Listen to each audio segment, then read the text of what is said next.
The cause of the primary care crisis in New Jersey cannot be placed on one specific problem. However, at the New Jersey Healthcare Quality Institute Summit on Primary Care this year, one issue seemed to keep resurfacing. Our students graduate now with huge medical school debts, over $100,000. We, in contrast to a lot of other states around the country, do not have any kind of programs for loan forgiveness for primary care physicians who remain in the state. So we have a network of 8 family medicine residencies, for example, that are affiliated with our department. 80% of those graduates are winding up out of the state. We train few to begin with, and the ones that we do train are leaving the state because we don't have programs like loan forgiveness in the state for primary care physician graduates. Dr. Jeff Brenner of the Camden Coalition of Healthcare Providers agrees. Until we increase the salaries for primary care docs, nothing is going to change. We've got to change the reimbursement system so that the imbalance between the salaries of specialists and the salaries of primary care docs are closed.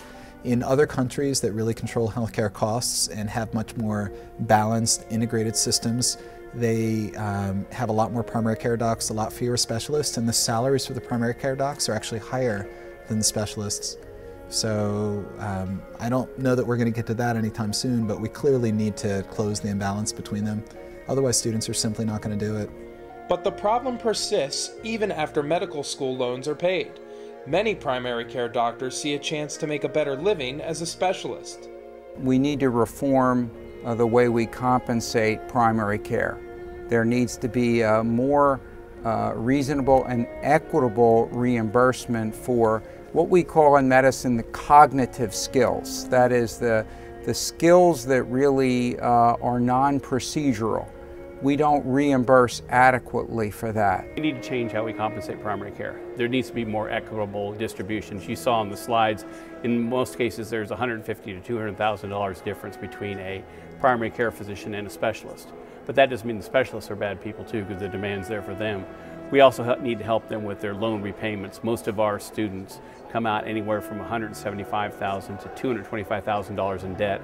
And the primary care doctors have less than ability to pay that back because they don't make as much. In order to fix the problem, the Garden State may have to attack the issue from both sides. The quickest thing that they could do in the state of New Jersey is do a loan forgiveness program for primary care.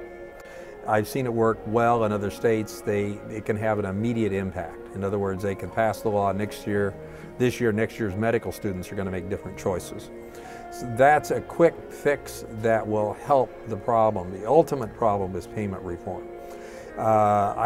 It makes no sense that most specialty physicians make twice what a primary care physician.